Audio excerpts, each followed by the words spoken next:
아기가 너무 자주 개우거나 울긴 우는데 눈물을 흘리지 않고 우나요? 또는 머리 모양이 삐뚤다든지 얼굴에 붉은 돌기가 생긴다든지 이런 하나하나가 초보 엄마 아빠에게는 모두 찜찜하게 작용합니다. 오늘은 신생아에게 나타나는 6가지 이상 신호에 대해 알아보고 실제로 위험한 것인지 아니면 안심해도 되는 것인지 모두 알려드릴게요. 아기가 7개월에 접어든 지금도 여전히 모르는 것이 많지만 신생아 때는 특히 행동 하나하나에 이상이 있는 건 아닌지 걱정돼서 정말 열심히 알아봤던 기억이 있어요. 그래서 오늘의 영상은 미국의 유명한 작업치료사인 엠마 채널의 내용에다가 논문과 칼럼 등 기타 자료를 보충하여 핵심만 정리해보았습니다. 끝까지 보시면 이상해 보이지만 정상인 모습들에 대해 알게 되실 거예요. 그리고 어떤 상황에서 의사의 도움을 받아야 하는지도 함께 알려드릴게요.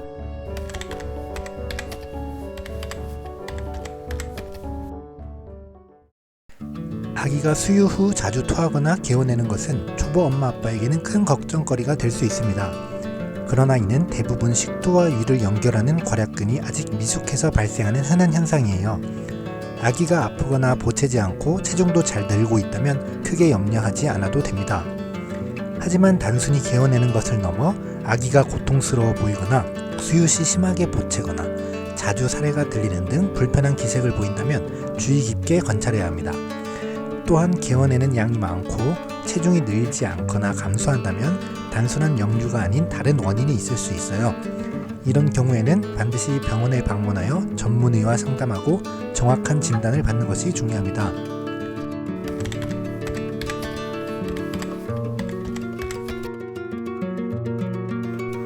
아기가 서럽게 울고 있는데 눈에 눈물 한 방울도 없다면 부모님들은 이상하게 생각할 수 있습니다. 하지만 걱정하지 마세요. 이런 현상은 신생아에게 매우 정상적인 발달 과정의 일부입니다. 신생아는 태어날 때부터 눈을 촉촉하게 유지할 만큼의 기초적인 눈물은 분비하지만 우리가 흔히 생각하는 닭똥 같은 눈물은 생후 3에서 4주 이후에야 비로소 보이기 시작해요. 캘리포니아 대학교 소아과 전문의 팀버라인 박사에 따르면 아기들이 눈물을 흘리는 기능이 충분히 활성화되기까지는 시간이 걸린다고 합니다. 이와 비슷하게 신생아가 땀을 잘 흘리지 않는 것도 같은 원리예요. 땀샘이 충분히 발생하지 않아 활동이 매우 제한적이기 때문이죠. 따라서 아기가 울지만 눈물이 없다면 그것은 정상 발달의 한 과정이고 생후 1에서 2개월 사이에 눈물이 보이기 시작하면 잘 성장하고 있다는 신호라고 볼 수 있습니다.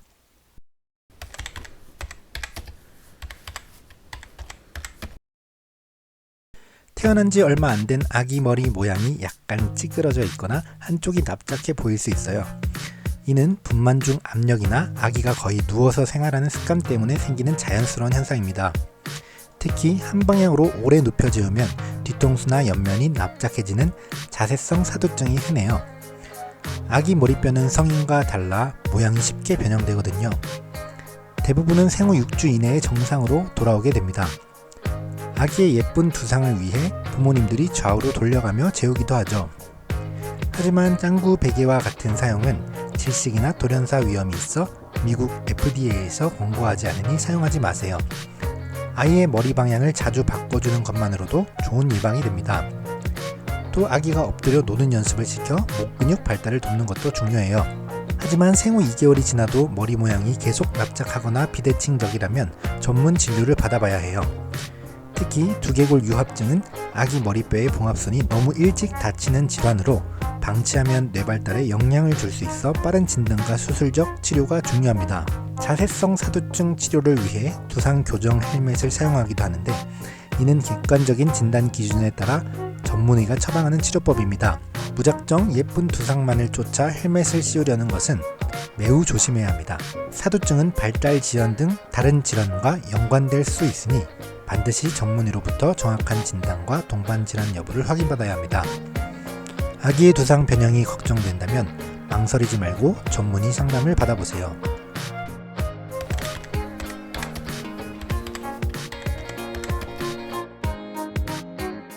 아기 볼이나 코, 이마에 작은 빨간 돌기가 보이시나요? 이건 신생아 여드름이라고 불리는데요. 정상적으로 태어난 신생아의 약 20%가 겪을 정도로 흔한 현상이에요. 보통 생후 30일 이내에 발생하고 태어난 지 2개월이 안 된 아기에게 나타난다면 신생아 여드름일 가능성이 높습니다. 참고로 퇴열이라는 말을 종종 사용하는데 사실 퇴열은 의학적 용어는 아니고 아기 때 생기는 피부 질환들을 칭하는 말입니다. 신생아 여드름은 엄마에게서 받은 호르몬의 일시적인 영향으로 피지가 생기고 여기에 피지를 좋아하는 곰팡이가 증가하여 발생한다고 알려져 있습니다. 다행히 대부분은 엄마 호르몬 영향이 줄어드는 생후 3개월쯤 기점으로 점차 호전되어 흉터 없이 사라지는 것이 일반적입니다. 하지만 증상이 너무 심하거나 염증이 보인다면 의사와 상담하여 연고 사용을 고려할 수도 있습니다. 이때 피지선을 자극하면 여드름을 악화시킬 수 있으므로 보습제나 오일을 지나치게 바르지 않도록 주의해야 합니다. 또 많은 부모님이 신생아 여드름이 아토피로 이어질까 걱정하지만 전문가들은 신생아 여드름과 아토피 피부염은 별개의 질환이라고 설명합니다. 그러니 아기 피부 상태가 심하거나 걱정되신다면 꼭 병원에서 정확히 확인받아 보세요.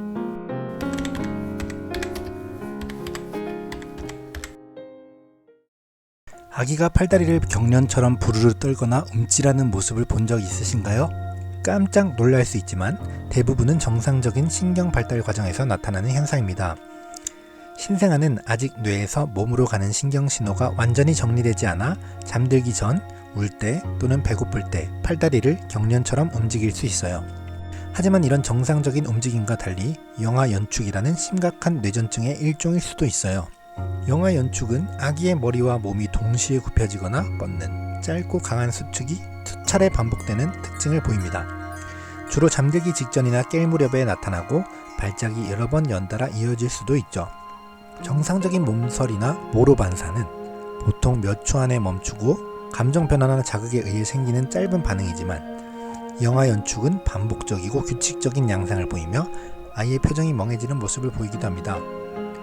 원인은 선천적 뇌기형이나 유전자 이상 등으로 다양하며 뇌기능 저하를 의미할 수도 있어서 빠른 진단과 치료가 매우 중요해요. 한 가지 팁을 드리자면요. 아기의 움직임이 평소와 다르거나 이상하다고 느낄 때 그 순간을 꼭 동영상으로 촬영해 두시고 의사 선생님에게 보여주시면 정확한 진단에 도움이 됩니다.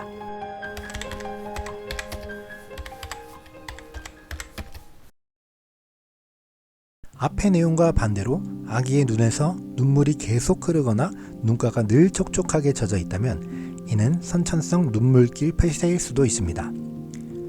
눈물은 눈물샘에서 만들어져서 눈을 보호하고 코로 배출되는데 이 배출 경로가 좁아지거나 막히면서 눈물이 제대로 빠져나가지 못하고 고이는 것이죠.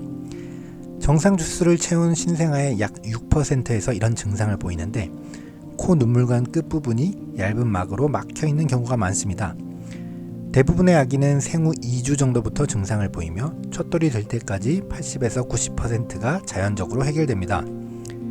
아기의 경우 눈물길의 개통을 돕기 위해 눈물주머니 마사지를 해주는 것이 도움이 될 수 있습니다. 하지만 걱정해야 할 때도 있습니다. 단순히 눈물만 고이는 것이 아니라 아기의 눈이 빨갛거나 눈꺼풀이 붓고 심하면 눈곱이 심하게 끼거나 눈 주변이 짓무르는 증상이 나타난다면 눈물주머니염일 수 있으니 즉시 병원에 방문해야 합니다.